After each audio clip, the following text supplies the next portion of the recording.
Bu Lisna di sini. Kira-kira hari ini kita belajar apa ya? Ibu kasih petunjuk.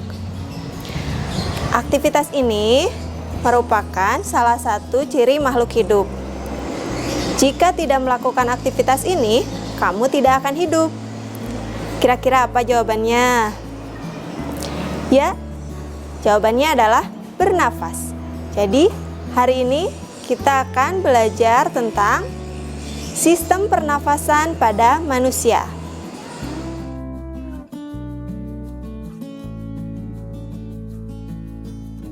Ya, sekarang kita bahas dari pengertian bernafas yang itu sendiri. Kalian sudah sering dengarkan kata bernafas?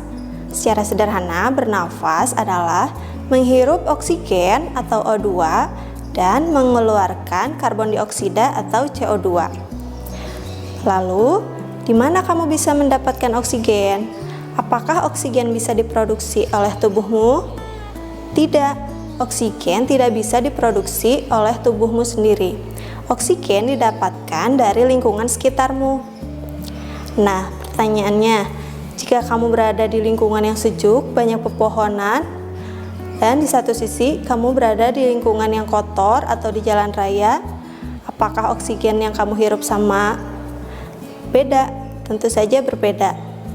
Ketika kamu berada di lingkungan yang bersih, di daerah sejuk, di daerah pegunungan, banyak pepohonan, oksigen yang kamu hirup, oksigen yang kamu dapat akan lebih bersih. Sebaliknya, jika kamu berada di lingkungan yang kotor, di jalan raya, oksigen yang kamu hirup sudah bercampur dengan gas yang lainnya, misalnya gas karbon monoksida.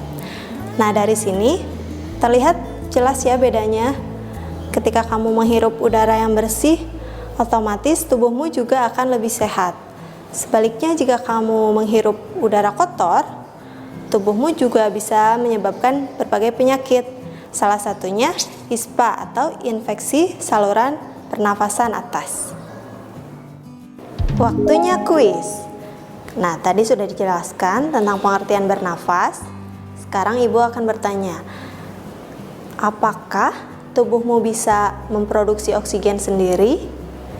Lalu, dari manakah kamu bisa mendapatkan oksigen selain dari lingkungan sekitar?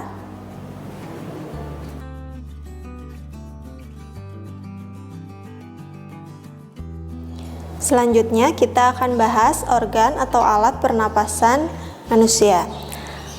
Pada dasarnya, organ atau alat yang digunakan pada sistem pernapasan manusia ada 3. 1. Hidung. 2. Tenggorokan. 3. Paru-paru. Sekarang kita jelaskan satu-satu ya. Yang pertama, hidung. Hidung selain sebagai indera penciuman, hidung juga digunakan sebagai alat pernafasan. Ada apa saja di dalam rongga hidung ini? Di dalam rongga hidung terdapat rambut hidung dan selaput lendir. Lalu fungsinya untuk apa? Nah, fungsinya rambut hidung berfungsi untuk menyaring kotoran ketika kamu menghirup udara. Selaput lendir berfungsi untuk melembabkan udara ketika kamu menghirup udara.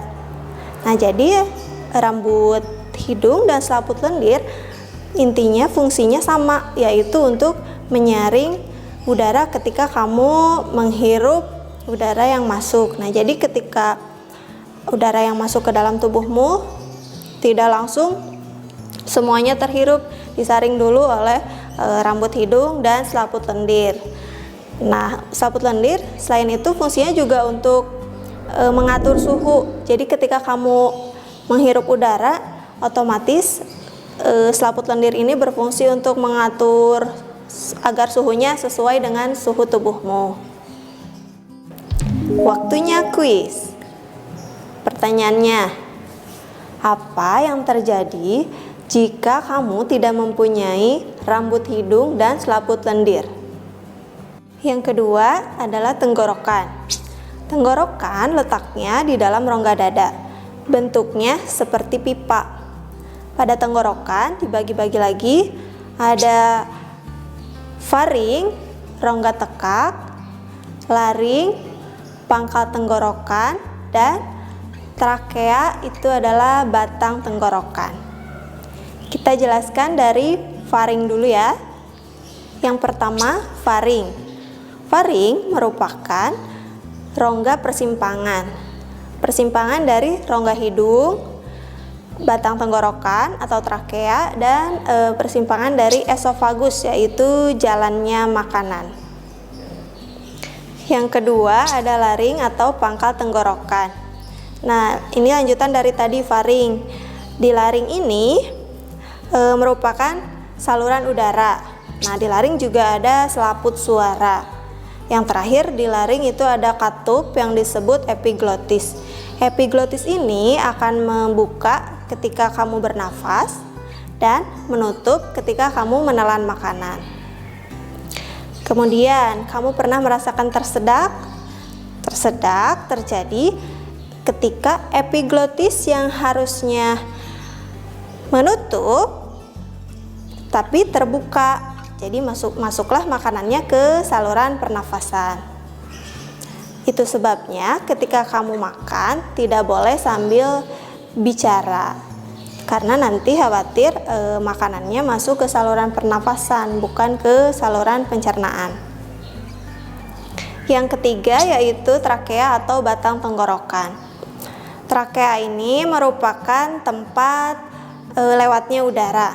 Kemudian trakea ini adalah lanjutan dari laring tadi, tersusun dari 16 sampai 20 tulang rawan. Pada trakea ini terdapat silia atau rambut getar dan mukus atau selaput lendir. Mereka berfungsi untuk menyaring udara yang masuk. Nah, sama seperti pada rongga hidung tadi ya, fungsi dari rambut hidung dan selaput lendir. Di sini juga sama, ketika udara yang lolos dari rongga hidung tadi disaring lagi di trakea ini, disaring oleh silia dan mukus. Selanjutnya, organ pernafasan yang ketiga yaitu pulmo atau paru-paru. Paru-paru ada dua ya, yaitu paru-paru kanan dan paru-paru kiri. Paru-paru kanan lebih besar dan mempunyai 3 gelambir. Paru-paru kiri lebih kecil dan hanya mempunyai 2 gelambir. Kenapa paru-paru kiri lebih kecil? Karena paru-paru kiri ada jantung di atasnya, jadi dia berbagi dengan jantung. Kemudian pada paru-paru ini di dalamnya tadi setelah trakea, batang tenggorokan, di ujung trakea itu ada cabang, ada 2 cabang, yaitu bronkus namanya. Percabangan bronkus itu ada lagi namanya bronchiolus. Kemudian di ujung-ujung bronchiolus itu ada namanya alveolus. Bentuknya bulat-bulat, gelembung-gelembung. Nah, itu fungsinya sebagai pertukaran O2 dan CO2. Waktunya kuis. Tindakan apa yang kamu lakukan ketika kamu tersedak?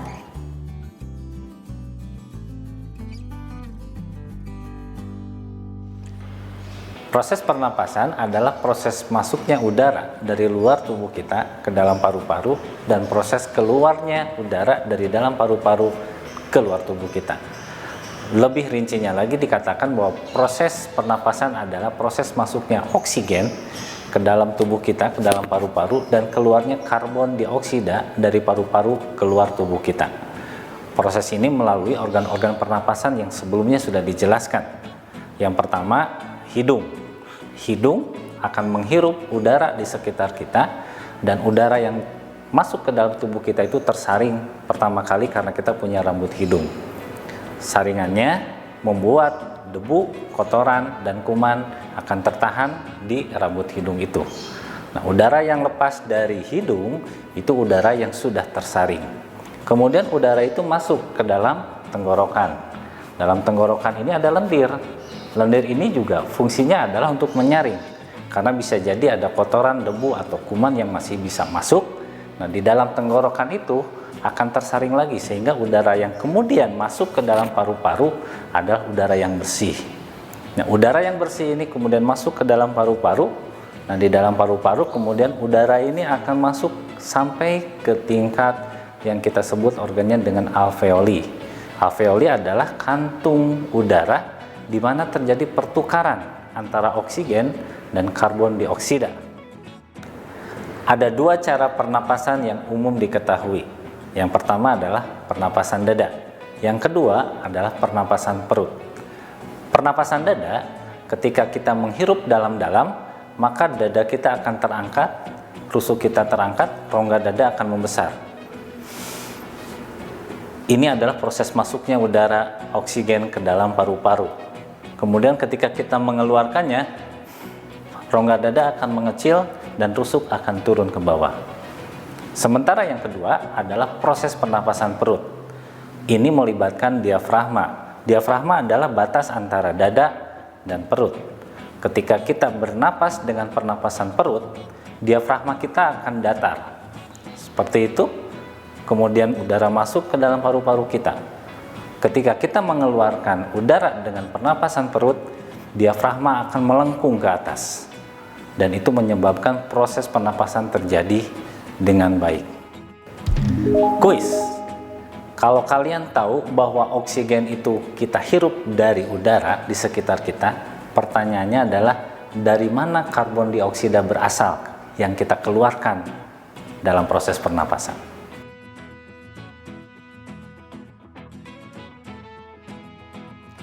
Ada beberapa penyakit yang bisa menyerang organ pernapasan kita atau mengganggu proses pernapasan kita. Yang pertama adalah TBC. Ini penyakit yang umum. TBC adalah tuberkulosis.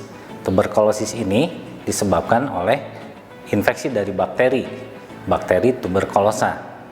Penyebarannya sangat cepat dan itu sangat mengganggu dan sangat berbahaya buat paru-paru kita. Kemudian yang kedua adalah asma. Asma ini disebabkan karena organ fisik dari paru-paru kita ada yang terganggu, yaitu penyempitan selaput lendir yang ada di dalam bronkus. Dan ini menyebabkan beberapa hal yang menyebabkan si penderita asma akan sesak napas, sulit bernapas. Dan itu disebabkan oleh beberapa hal, misalnya karena dia alergi terhadap bulu hewan, kotoran, debu, atau ada juga karena udara atau cuaca yang dingin. Berikutnya adalah penyakit flu. Flu ini adalah sangat umum ada di lingkungan kita, disebabkan oleh virus. Flu ini biasanya menyerang ketika musim hujan karena memang virus ini bentuknya mikroorganisme dan sangat suka di situasi yang seperti hujan. Kemudian yang keempat adalah SARS. SARS ini adalah penyakit yang berbahaya dan sangat menular. Dulu pernah terjadi, tapi mudah-mudahan sekarang tidak terjadi lagi. SARS ini biasanya akan menular melalui keringat, batuk, atau kemudian air ludah yang ada di udara. Penyakit berikutnya adalah bronkitis. Bronkitis adalah peradangan pada selaput lendir dalam paru-paru. Kemudian ada juga yang disebut dengan pneumonia. Pneumonia ini adalah infeksi pada paru-paru yang biasanya ditandai dengan batuk-batuk, sesak napas, bahkan batuk-batuknya bisa berdarah, kemudian bisa menyebabkan paru-paru kita betul-betul terasa terhimpit berat. Kemudian ada juga yang disebut dengan laringitis. Laringitis adalah penyakit yang terjadi pada saluran laring. Laring ini adalah yang ada kotak suara yang menghubungkan antara tenggorokan dengan bagian atas pernapasan. Kemudian berikutnya ada yang disebut dengan emfisema. Emfisema adalah penyakit yang menyerang alveolus, yaitu kantung udara tempat pertukaran antara oksigen dan karbon dioksida. Selanjutnya kita juga mengenal kanker paru-paru.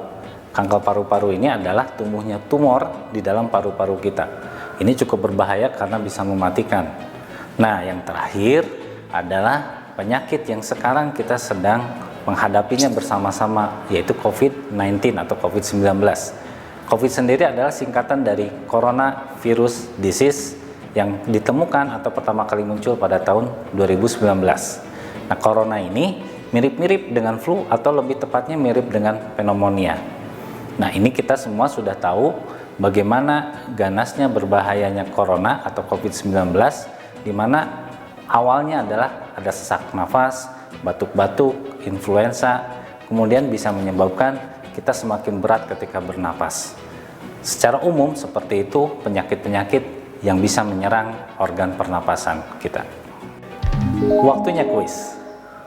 Pertanyaannya adalah, hampir semua penyebab penyakit itu adalah virus, tapi ada juga yang disebabkan oleh bakteri. Penyakit apa yang disebabkan oleh bakteri?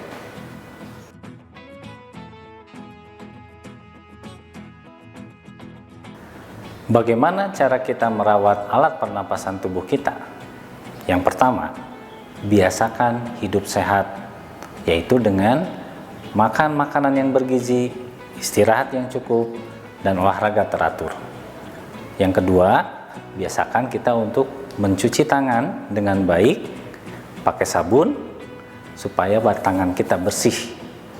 Yang ketiga, biasakan kita menggunakan masker, apalagi di saat pandemi saat ini. Masker akan menjaga kita dari kuman atau sumber penyakit yang ada di luar tubuh kita. Berikutnya adalah hindari asap rokok. Tentu saja tidak boleh kita menjadi orang yang merokok, dan juga hindari tempat-tempat yang penuh dengan asap rokok.